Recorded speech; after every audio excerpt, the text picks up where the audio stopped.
혹시 기억나실지 모르겠습니다. 둘째 주일날 말씀을 시작하면서 우리 옆에 있는 분들과 인사했던 그 인사 기억나시나요?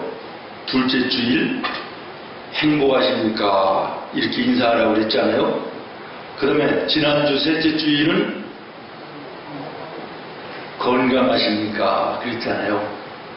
오늘은 이렇게 하겠습니다. 옆에 분하고 인사하는데 죽을 준비는 되셨습니까? 한번 해보세요. 새로 와요. 죽을 준비는 되셨습니까? 우리 찬양되더라고요.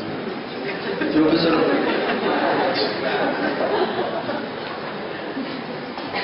우리나라에 전도기관이 많이 있어요. 또 전도 세미나들도 참 많이 있는데 우리나라에 유명한 제일 아주 거리 있는 그 전도 프로그램이 전도 폭발이라고 하는 그 세미나입니다. 저도 한 15년 전에 훈련을 받은 경험이 있는데요.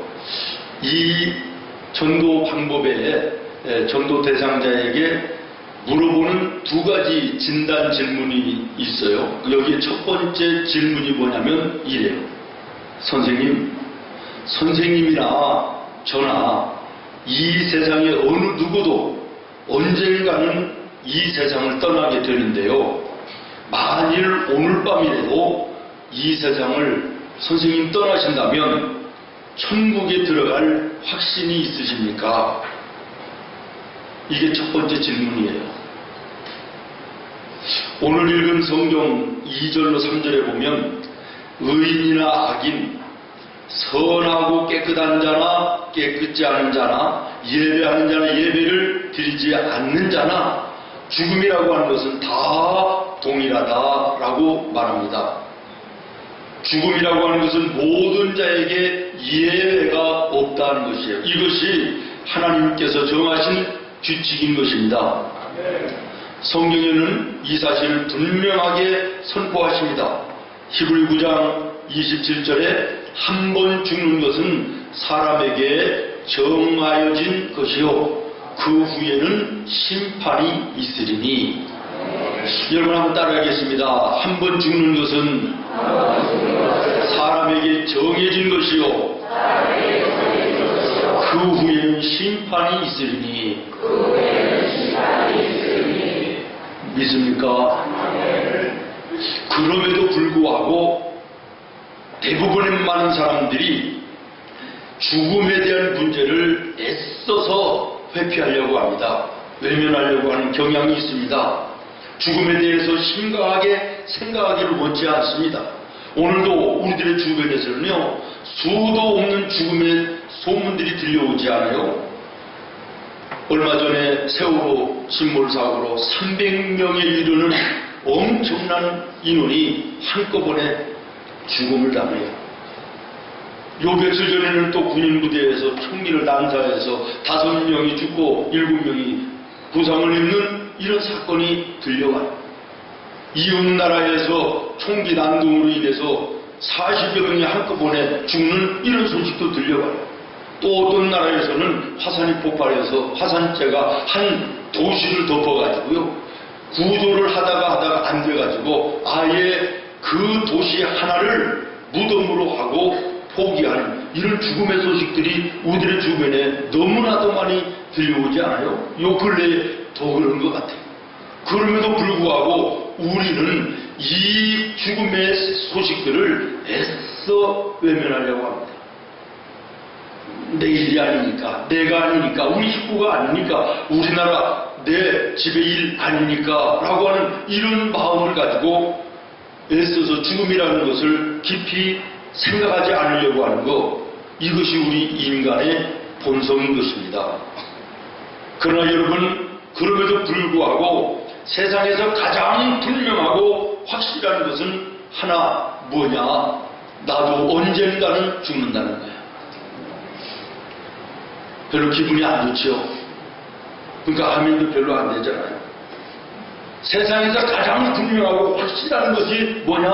언젠가는 나도 죽는다는 거예요. 믿습니까?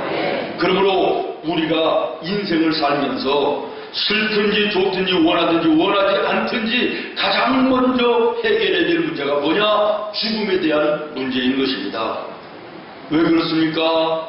역설적이게도 죽음의 문제를 깊이 우리가 생각한다고 하는 것은 다른 쪽으로 얘기하면 삶의 문제를 깊이 묵상하는 것이 되어지는 것이고, 이렇게 되어질 때 오늘 나의 삶이 하루하루가 올바른 삶을 살아갈 수 있기 때문인 것입니다. 이발소를 하는 아저씨가 계셨습니다. 목사님이 전도를 해야 된다고 말씀하는데, 이분이 생각할 때 나는 나가서 일을 해야 되니까 전도를 할 수 없고 우리 집에 머리를 깎으러 오시는 분들에게 내가 전도를 해야 되겠다 마음을 먹었어요. 그런데 도대체 어떤 말로 시작을 해서 예수님을 전해야 될까를 모르겠는 거예요. 해보려고 해도 안 되는 거예요. 그래서 목사님에게 여쭤봤어요. 목사님, 내가 전도를 하려고 그러는데 입이 떨어지지 않고요. 무슨 말부터 해야 될지 이게 모르겠습니다. 그랬더니 목사님이 그래요. 우리 모든 사람들이 다 함께 공감하고 있는 말을 첫마디로 하면 서로 이런 대화가 시작이 자연스럽게 되지 않겠습니까? 모든 사람들이 공통적으로 가지고 있는 관심, 이것이 죽음 아닐까요? 이렇게 얘기를 했어요. 아, 그거구나. 이 집사님이 이제 집으로 돌아왔어요. 이제는 내가 오늘 머리 깎으러 오시는 분에게 내가 꼭 전도하겠다. 그러는데 이게 입이 안 떨어지는 거예요. 그래서 한 사람이 그냥 갔어요. 이번에는 꼭 해야지. 두 번째 손님이 왔어요. 머리를 깎고 수염을 깎고 머리를 감기는데도 입이 안 떨어져서 실패했어요. 세 번째는 내가 진짜 한다 이러고 이제 마음 먹고 했는데 머리가 다 깎았는데도 입이 안 떨어지는 거예요. 그러다가 이제 면도를 시작을 하는데 큰 마음을 먹고요. 이제 하는 거예요. 옛날에 혁대에다가 이 면도칼 갈잖아요. 쓱쓱 이렇게 갈면서 손님 죽을 준비는 되셨습니까? 이렇게 물어봐요. 여러분 죽을 준비 되셨습니까? 죽음이라고 하는 것이 뭔가? 죽음 이후에 나는 과연 어떻게 되는 것인가? 나는 오늘 죽음에 대해서 어떤 준비를 하며 사는 것인가? 이것을 생각하는 것이 믿음의 삶인 것입니다. 예수님 말씀하시기를 너희는 먹고 마시고 즐거움으로 쾌락에 쫓아가는 혼인잔치집에 마음을 두고 살지 말고 초상집에 마음을 두라. 다시 말하면 죽음을 준비하고 죽음에 대한 문제를 해결하며 사는 것이 오늘 너희가 보람있고 의미있게 사는 것이라고 말씀하고 계신 것입니다. 한 번 죽는 것은 사람에게 정하신 것이요 그 후에는 심판이 있다. 이것은 기독교적인 종말관을 지닌 사람들의 고백입니다. 다시 말하면 죽음의 문제가 해결된 사람은 죽음에 대한 태도가 바뀌어지게 되고요. 그리고 동시에 삶의 태도가 바뀌어지는 거예요. 오늘 예배하는 나와 여러분은 사람이 한 번 죽는 것은 정하여 준 것이고 그 후에는 심판이 있다고 하는 이 하나님의 말씀을 믿는 자들인 줄로 믿습니다. 여러분 다시 묻습니다. 사람이 죽는 것 이것은 정해진 것이다. 이거 믿으십니까? 한 번 죽는 것이 인생이다. 이거 믿으시냐 그런 말이에요. 그 다음에 그러면 그 죽음 이후에 하나님께서 반드시 심판하신다라는 것도 믿으십니까? 그렇다고 하면 오늘 우리가 이런 신앙으로 사는 자는 삶의 어떠한 모습으로 살아야 되는가 이것을 오늘 성경이 말씀합니다. 첫 번째 구원에 이르는 믿음을 가지고 살아야 됩니다. 따라하겠습니다. 구원에 이르는 믿음. 이것이 있어야 됩니다. 고린도전서 15장에 보면요 이런 말씀이 나옵니다. 죄가 우리를 쏘아서 우리를 죽음으로 몰아넣는다. 우리를 죽음으로 몰아넣는 이 죄의 문제를 세상의 어느 누구도 어느 방법도 해결할 수 없다는 거예요. 그리고 그 죄로 인하여 오는 이 죽음이라고 하는 것도 세상에 누구도 어느 방법으로도 해결할 수 없다는 거예요. 다시 말하면 죄의 문제, 죽음의 문제, 이 땅 위에 어느 누구도 어느 방법으로도 할 수 없다는 거예요. 오직 하나님의 아들 예수 그리스도의 십자가의 부활만이 이 죄의 문제와 죽음의 문제를 해결하실 수 있음을 성경이 말씀하고 있습니다. 사랑하는 성도 여러분, 오늘 우리가 이 세상을 살면서 예수 그리스도를 내가 나의 구주로 믿기 때문에 오늘 죽을지라도 나는 구원받아 하나님 나라에 영원히 산다고 하는 이 구원의 확신, 오늘 나와 여러분에게 반드시 있어야 되는 것입니다. 고린도후서 13장 5절 말씀에 너희가 믿음 안에 있는가 너희의 자신을 시험하고 너희의 자신을 확증하라, 이렇게 말씀하고 있습니다. 우리가 살면서 내 자신에게 항상 되묻고 확인해야 될 질문인 줄로 믿습니다. 오늘 죽어도 나는 예수님을 믿기 때문에 구원받아 하나님 나라의 영원한 삶을 살 수 있다.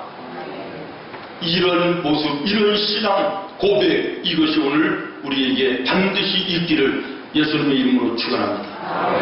그 다음에는 두 번째로 하나님의 손을 의지하는 삶을 살아야 합니다. 다시 말하면 하나님의 절대 주권을 믿고 인정하며 내 삶을 살아가야 된다, 그런 말이에요. 다른 말로 더 쉽게 이야기하면 나의 인생의 어느 부분, 어느 일 하나도 하나님의 섭리와 하나님의 뜻 아닌 것은 하나도 없다. 모든 것이 하나님의 뜻이요 하나님의 섭리 속에 있다고 하는 것을 인정하고 믿는 것, 이것이 믿음인 것입니다. 요한복음 10장 28절로 29절 말씀을 보면 내가 그들에게 영생을 주노니, 여기 내가는 예수님입니다. 그들에게는 예수를 믿는 나와 여러분입니다. 예수님이 예수 믿는 나와 여러분에게 무엇을 주노니? 영생을 주노니, 구원함을 주신다는 것. 영원히 이런 자들은 멸망하지 아니할 것이고 또 그들을 예수님의 손에서 뺏을 자가 없느니라. 그들을 주신 내 아버지는 만물보다 크심에 아무도 아버지의 손에서 뺏을 자가 없느니라. 예수님을 나의 구주로 고백하며 예수님을 영접한 하나님의 사람들을 하나님께서 절대로 세상에게 빼앗기지 않는다는 게, 악한 마귀에게 빼앗기지 않는다는 거예요. 내가 하나님을 의지하면 하나님이 나를 붙드시고 나의 가는 인생의 길을 함께 하신다는 거예요. 믿습니까? 시편 37편 23절부터 24절을 보면 여호와께서 사람의 걸음을 정하시고 그의 길을 기뻐하시나니 그는 넘어지나 아주 엎드려지지 아니함은 여호와께서 그의 손으로 붙드심이로다. 여러분, 여기서 우리가 주목하여 볼 것은 아주라는 단어입니다. 아주라는 단어. 예수 믿는 성도들도 때로는 인생길에서 넘어질 때 있다는 거예요. 실패할 때도 있다는 거예요. 병들 때도 있다는 거예요. 그러나 아주 엎드려지지 않는다. 이것은 무슨 얘기죠? 하나님이 다시금 일으켜 세우신다는 거예요. 영원히 실패하지 않는다는 거예요. 영원히 넘어지지 않는다는 거예요. 하나님을 의지하는 자에게 하나님께서 함께 하심으로 다시 일으켜 세우신다. 그리고 그 마지막 부분에 뭐라고 얘기하십니까? 여호와께서 그의 손으로 붙드심이로다. 하나님께서 붙드신다는 거예요. 나와 여러분이 하나님을 의지하고 하나님을 바라보면 하나님께서 그 강하고 능하신 손으로 나의 연약한 손을 붙들어 주시고 넘어질지라도 일으켜 세워주시며 죄악의 구렁텅이에서도 건져주시며 환난의 수렁에서도 건져주시는 은혜 가운데 나의 길을 인도하시는 줄로 믿으시기를 바랍니다. 이 놀라운 은혜와 사실을 깨닫는 분이 이런 찬양을 만들었습니다. 주님여 이 손을 꼭 잡고 가소서.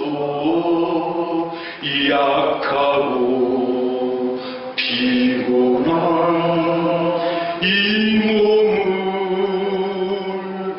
폭풍우 흑암 속 해치사 빛으로 손잡고 날 인도하소서. 할렐루야. 나의 연약한 손이라도 넘어졌을 때라도 하나님을 향하여 손을 들면 전능하신 하나님 내 손을 붙잡으시고 나를 인도하여 주시는 줄로 믿습니다. 우리가 낭떠러지에 떨어질 때 무언가를 내 손으로 잡으면 얼마 가지 않아서 힘이 빠져 놓치게 되어 죽게 되지만 하나님께서 내 손을 붙잡으시면 그 손은 힘에 다함이 없으십니다. 놓치시는 법이 없습니다. 그 손이 나를 붙드시는 복되고 아름다운 삶이 나와 여러분의 삶이 되기를 예수님의 이름으로 축원합니다. 두려워하지 말라. 내가 너와 함께함이라. 놀라지 말라. 나는 내 하나님이 됨이라. 내가 너를 굳세게 하리라. 참으로 너를 도와주리라. 참으로 나의 의로운 오른손으로 너를 붙들리라. 그러면 오늘 우리가 4절을 우리 함께 한 목소리로 읽도록 하겠습니다. 4절 말씀 시작.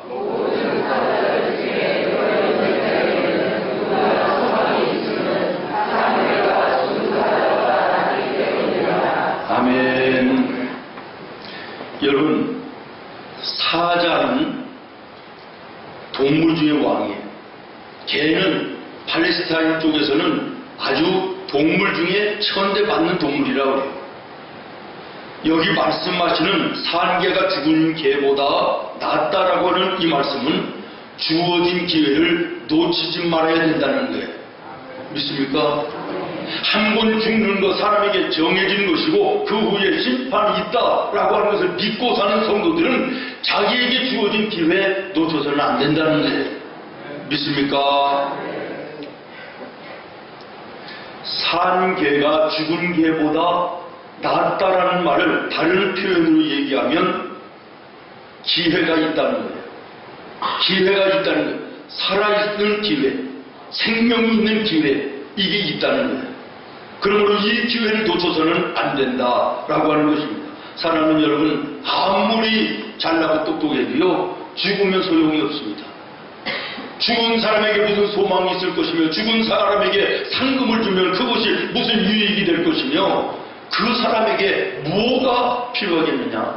살아있을 때 그것은 너희에게 기회니 그 기회를 버리지 말고 하나님이 기뻐하시는 일들 속에 하나님께 영광 돌리는 삶을 살아야 된다는 거예요. 여러분의 삶의 현장에서 일하는 모든 거 하나님이 주신 기회입니다. 하나님의 교회에서 나와 여러분에게 주신 일들, 이게 기회입니다. 우리에게 생명이 있을 때, 내가 살아있을 때, 이 기회 있을 때 하나님 앞에 마음껏 섬기고 봉사하고 하나님께 영광 돌리는 이런 모습이 오늘 나와 여러분에게 있어야 될 줄로 믿습니다.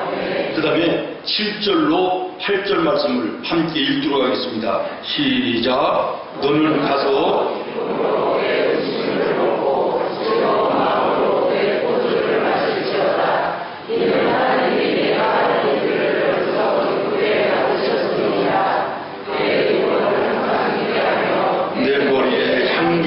그치지 않도록 할지니라. 아멘.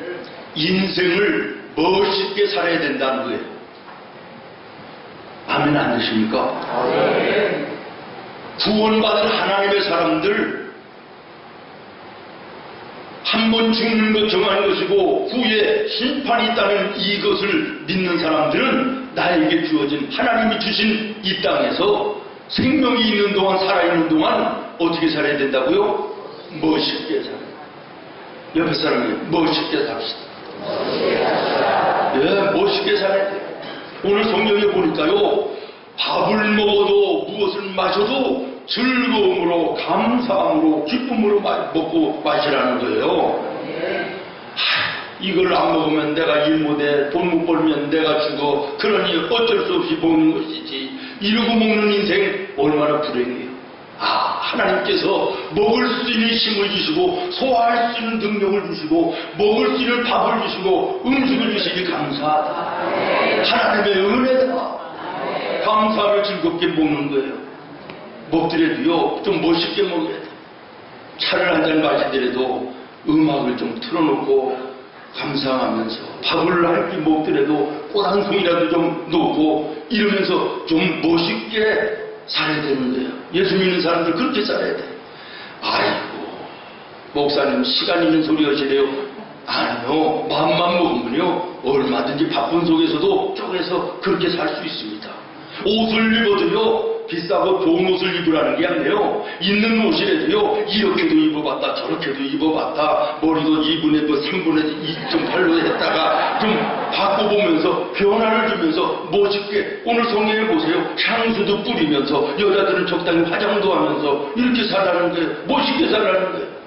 우리 예수 믿는 성도들 가운데 착각을 하고 오해하는 것들이 있는데 그 중에 하나가 뭐냐면 거룩한 신앙생활을 한다 그러면 먹는 것도 입는 것도 뭐 별 신경 쓸 게 있나? 하나님은 중심을 보시는 분이니까 외모적인 것은 이런 거 신경 안 써도 돼 이러면서 대충 얼굴도 우중충하게 하고 다니고 옷도 격에 맞지 않게 아무렇게나 막 입고 다니고 이런 거 이거요 예수 믿는 사람의 멋이 아닙니다.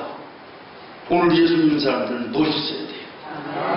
성전에 예배드리러 올라오는데 동네 사람들이 보면 저 사람들이 무슨 노숙자 모임에 가나 이런 시각으로 보면 되겠어요? 이야 예배드리는 교회 다니는 사람들 멋있다 깔끔하구나 야 정말 대단하다 이런 인정을 받아야 되지 않겠어요? 몰몬교도들 여러분 보십니까? 우리나라에 들어와서 전도를 하러 다니는 몰몬교들 잘못된 내용을 가지고 잘못된 교리를 가지고 이단 분파임에는 틀림이 없지만 그들의 외모를 보십시오. 많은 사람들이 그 외모에 호감을 가져요. 전도를 다니는데요 깨끗하게 와이셔츠에다가 넥타이 하고요 머리에 기름 쫙 바르고요 그리고 가방 다 들고 모든 사람들에게 호감을 줘요. 그런데 전도 나온 교회의 집사님들 봤어요? 지하철이나 이런 데서 전도하는 사람들 봤어요? 여기도 먹기 십상이에요. 예배드리러 오는 우리 성도들도 마찬가지예요. 하나님 앞에 예배드리러 나올 때 좀 멋있게 오고 나와야 돼요. 화장을 좀 해야 된다니까. 화장하는 사람들은 둘 중에 하나예요. 교만한 사람이든지 아니면 인생을 포기한 사람들이든지 둘 중에 하나예요. 적당하게 이쁘게 화장도 하고 옷도 좀 깨끗하게 차려입고 향수도 좀 바르고 말이지 이렇게 멋을 낼 줄 아는 이게 예수 믿는 성도들이라는. 여러분 보십시오. 고린도후서 2장 15절에 우리는 구원을 얻는 자들에게나 망하는 자들에게나 하나님 앞에서 그리스도의 뭐라? 향기라. 그리스도의 향기라. 이야 누가 봐도 저 사람 저 집사님은 정말 멋있어. 말하는 것도 멋있고 다니고 하고 다니는 것도 멋있고 겸손하고도 멋있고 사랑의 마음도 있고 인정받는 이런 모습이 있어야 되지 않겠어요? 따라해요. 멋있게 살자. 멋있게 살자. 할렐루야. 그 다음에 9절 말씀을 읽겠습니다. 9절 시작.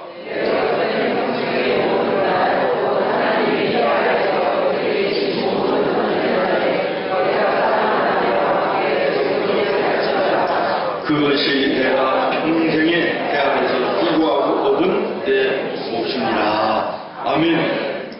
가정생활에 즐거움을 누려야 된다는 거예요. 믿습니까? 우리가 보는 것처럼 즐거운 인생, 성공적인 인생이라고 하는 것은 가정에서 이루어진다는 사실입니다. 저번에 선거에서도 보았지만 아무리 잘나고 똑똑하고 괜찮아도요 가정에서 성공하지 못하고 가족 간에 화목하지 못하고 이런 분들은 떨어지는 것을 여러분 봤잖아요. 저는 가장 바람직한 모습이라고 생각합니다. 옛날에 우리 어르신들도 수신제가 지국평천하라 그래서 가정을 제대로 다스리지 못하는 사람이 무슨 나라를 다스리냐. 먼저 나라를 다스리려면 가정부터 다스리라 이거 아닙니까?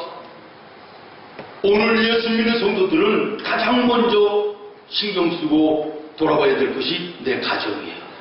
아멘. 내 가정, 내 가족 간에 예수 안에 하나됨 속에 화목하고 가정의 천국을 이루는 이것이 오늘 우리 성도들의 마땅한 모습임을 여러분 기억하시기를 바랍니다. 어떤 친구가 회사에서 우에 잘못해가지고 상사인 과장님한테 되게 혼났어요. 너는 그따위로 일 그것밖에 못하냐? 너 같은 건 지옥으로나 꺼져버려라. 그래가지고요 얼마나 기분이 나빠요. 그 집에 왔어요. 그래서 아내한테 그 얘기를 했더니 아내가 아니 그따위로 일을 하니까 좀 잘하지 왜 그렇게 욕도 먹고 다니냐고 막 또 뭐라고 하는 거예요. 그러면서 아니 지옥으로 꺼져버리라고 그랬다고? 그래서 당신 어떻게 했어? 그러니까 성질 내더니 집으로 왔잖아. 그래서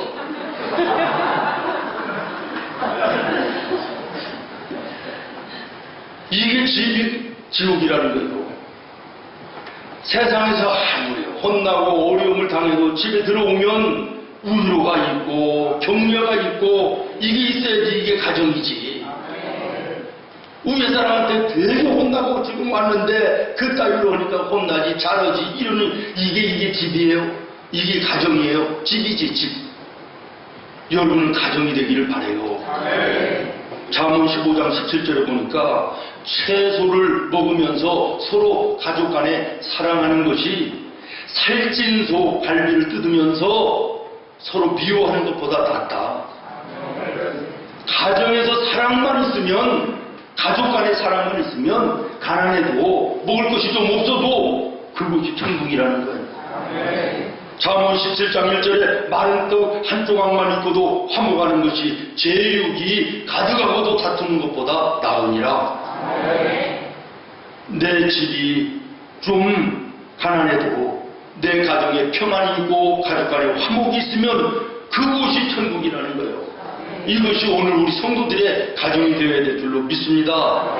내 가정에 부족한 부분, 금이 간 부분, 깨져 있는 부분이 없는가? 오늘 이 아침 말씀 앞에 돌아보면서 하나님께 기도하여 치료받는 은혜가 있기를 예수님의 이름으로 축원합니다. 마지막으로 10절입니다. 시작.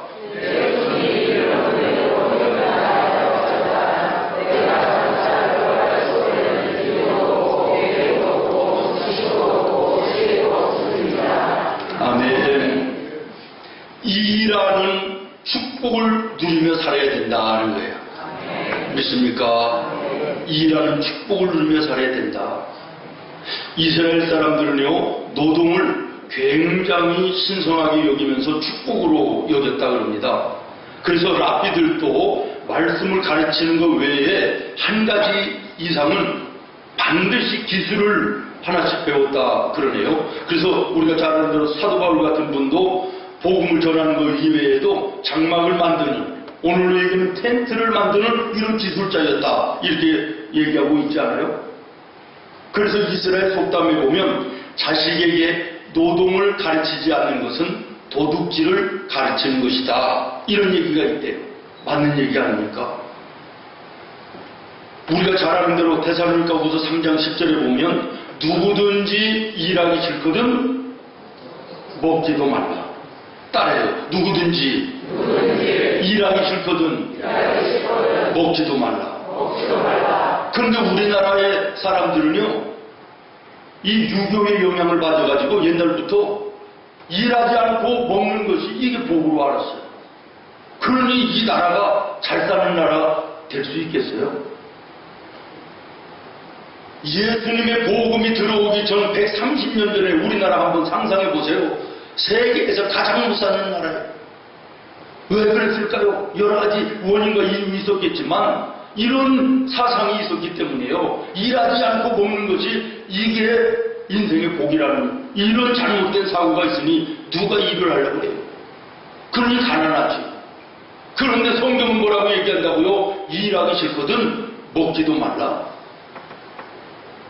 게으른 자들은 개미에게 가서 그 열심히 일하는 것을 배우라. 열심히 일하고 성경은 말씀하고 있지 않아요? 복음이 이 땅에 들어오는 그날부터 예수 믿는 성도들이 나가서 땀 흘려 성실로 식물을 삼고 수고하여 애써서 일하여 소득을 이뤄냅니다. 잘 사는 나라가 돼서 오늘에 이르러 세계 경제적인 강국이 된 줄로 믿으시기를 바랍니다. 여러분, 세계 지도를 펴놓고 한번 보세요. 잘 사는 나라들, 못 사는 나라들 보면 하나님의 말씀을 쫓아 열심히 자기에게 맡겨진 일에 최선 다하고 땀 흘려 수고하고 성실로 식물을 삼는 나라들은 다 잘 사는 나라들. 그런데 하나님의 말씀이 없는 나라들은 대부분이 못 사는 나라들이에요. 다시 말씀드립니다. 우리 예수 믿는 성도들은 놀아서는 안 돼요. 나이가 들었다고 해서 놀아서는 안 돼요. 무슨 일이든지 내 몸을 움직일 수 있을 때 이 일을 찾아서 할 수 있는 우리 성도들이 되어야 될 줄로 믿습니다. 어떤 분들은 이렇게 얘기해요. 내가 지금 하는 일에 대해서 내가 이런 시시한 일이나 할 사람이 아닌데 내가 어쩔 수 없이 지금 이거 하는 것이지 이러면서 이러는 사람이 있는데, 이건요 제일 한심한 사람이고요, 이건 예수 믿는 사람도 아니에요. 예수 믿는 사람이 어떤 사람이에요? 하나님의 절대주권을 인정하는 사람 아니에요? 내 삶에 일어나는 모든 것 하나님의 섭리 속에 있다, 이것을 믿는 게 믿음의 성도 아닙니까? 그러면 오늘 내가 하고 있는 이 일이 큰 일이든 작은 일이든 좋은 일이든 나쁜 일이든 이 일은 오늘 나에게 하나님께서 가장 필요하기 때문에 주신 거예요. 그러니까 내 하는 일에 감사하며 열심히 성실하게 하는 사람에게 하나님께서는 더 크고 더 아름답고 더 귀한 것들로 일을 더하여 주시는 것이지. 믿습니까? 여러분, 사람에게 한번 죽는 것 정해진 것이고 후에는 심판이 있는 것을 믿는 성도는 오늘 나에게 주어진 삶의 현장에서 하나님이 주신 일로 알아 여러분이 하는 일을 감사하게 하는 것입니다. 열심히 하는 것입니다. 성실하게 하는 것입니다. 땀 흘려 수고하는 것입니다. 이 자를 하나님께서 은혜와 복을 주셔서 더 큰 일로 더 큰 일로 넘치게 하시는 것이지. 내가 보는 일을 지금 희귀하게 여기고 눈에 안 차서 늘 원망하고 불평하는 자, 영원히 그렇게 살다 끝나는 거예요. 아무리 하찮은 것도 하나님이 오늘 나에게 가장 필요하기 때문에 주신 것이고 하나님의 섭리와 뜻이 여기에도 계시다. 감사하고 감당하는 자에게 하나님께서 넘치게 하시는 은혜를 주시는 줄로 믿습니다. 다시 말씀드립니다. 사랑하는 여러분, 우리 예수 믿는 사람들 놀아서는 안 됩니다. 놀아서는 안 돼요. 놀아본 사람들이 알아요. 노는 것이요 중노동이에요. 내가 2부 예배 때 이 얘기를 했더니 우리 이매진 집사님이 앞에서 빙긋이 웃더라고요. 제가 왜 그런지 알아요. 청년 때부터 지금 애 낳고 애가 지금 학교 들어가서 2, 3학년 될 때까지 한 번도 쉬지 않고 직장에서 열심히 일하던 친구인데 요 2-3달 전부터 일을 쉬고 집에 쉬어요. 그 피곤하다는 거예요. 일할 때보다 노는 게 더 힘들다는 거예요. 저도 그렇더라고요. 제가 지난 5월 달에 미국에 들어가면서 이번에는 내가 두음 집회든 뭐 일일 집회든 뭐 예배 스케줄 다 버리고 몸도 피곤하고 마음도 지쳐 있으니까 좀 볼일만 보고 한 20일 푹 쉬고 몸과 마음을 회복해 갖고 와야 되겠다 이러고 갔잖아요. 근데요, 한 20일 설교 안 하고 제자 훈련 안 하고 20일 살았더니요, 얼마나 피곤한지. 내가 이렇게 3개월만 살면 나는 죽겠다 싶더라고요. 오늘 하나님이 나에게 맡겨준 일 감사할 줄 알아야 돼요. 그래서 열심히 해야 돼요. 충성스럽게 해야 돼요. 이것이 구원받은 하나님의 사람들의 모습인 줄로 믿습니다. 여러분, 가정에서도 직장에서도 하나님의 교회에서도 하나님이 내게 맡겨주신 일 소중하게 여기시고 감사함으로 하시길 바랍니다. 머지않아 내가 그 일을 할 수 없는 때가 올 수도 있는 거예요. 어두운 밤 시대리니 내 직분 지켜서 일할 때 일하면서 놀지 말아라. 낮에는 수고